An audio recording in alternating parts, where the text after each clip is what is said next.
Assalamualaikum warahmatullahi wabarakatuh.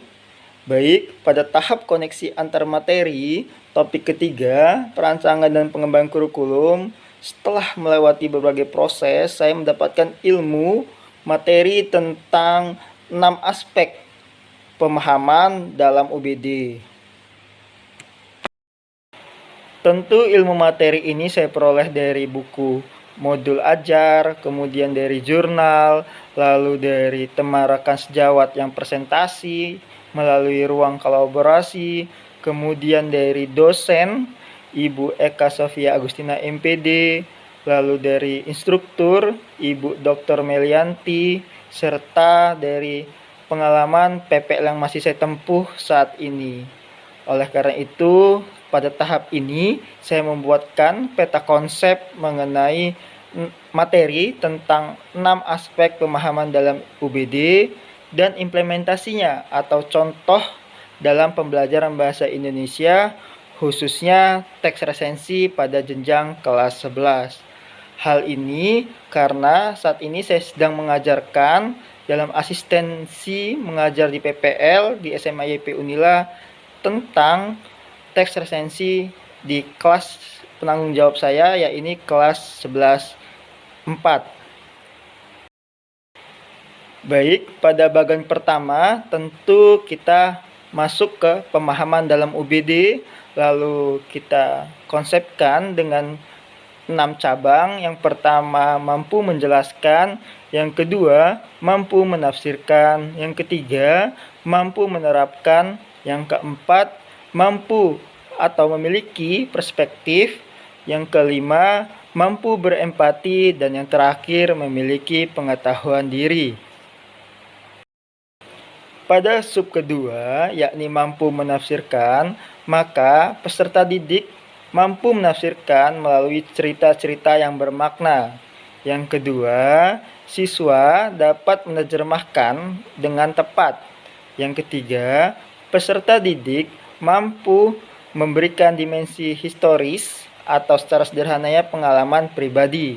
Yang keempat, siswa dapat membuat bentuk objek sebagai pemahaman pribadi, bisa itu berbentuk gambar, anekdot, analogi, atau lainnya. Nah, pada tahap aspek menafsirkan ini, dalam materi pembelajaran teks resensi, kelas 11 khususnya, maka siswa dapat membuatkan peta konsep mengenai materi yang telah dia pelajari atau pahami. Peta konsep itulah bentuk tafsir setelah tahap mendapatkan materi. Pada aspek ketiga, yakni mampu menerapkan. Pada tahap ini, siswa dapat menggunakan dan menyesuaikan apa yang diketahui dalam konteks yang beragam dan nyata. Contohnya, siswa dapat menulis teks resensi dengan struktur yang lengkap. Pada aspek keempat, yakni memiliki perspektif, maka siswa dapat melihat dan mendengar dari berbagai sudut pandang mengenai hal-hal yang kritis.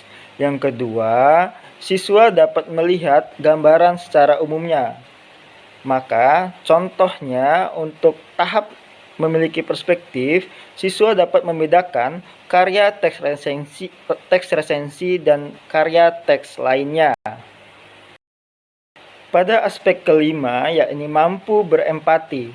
Pada tahap ini, maka siswa dapat menemukan nilai dalam apa yang orang lain mungkin temukan aneh dan tidak masuk akal. Yang kedua, peserta didik memiliki persepsi secara sensitif berdasarkan pengalaman langsung dan yang sebelumnya. Maka, contoh implementasi pada pembelajaran untuk bahasa Indonesia teks resensi, siswa dapat menanggapi karya teks resensi orang lain secara objektif dan kritis dengan bahasa yang baik dan santun. Pada aspek yang terakhir, yakni memiliki pengetahuan diri, yang pertama, maka siswa dapat menunjukkan kesadaran metakognitifnya.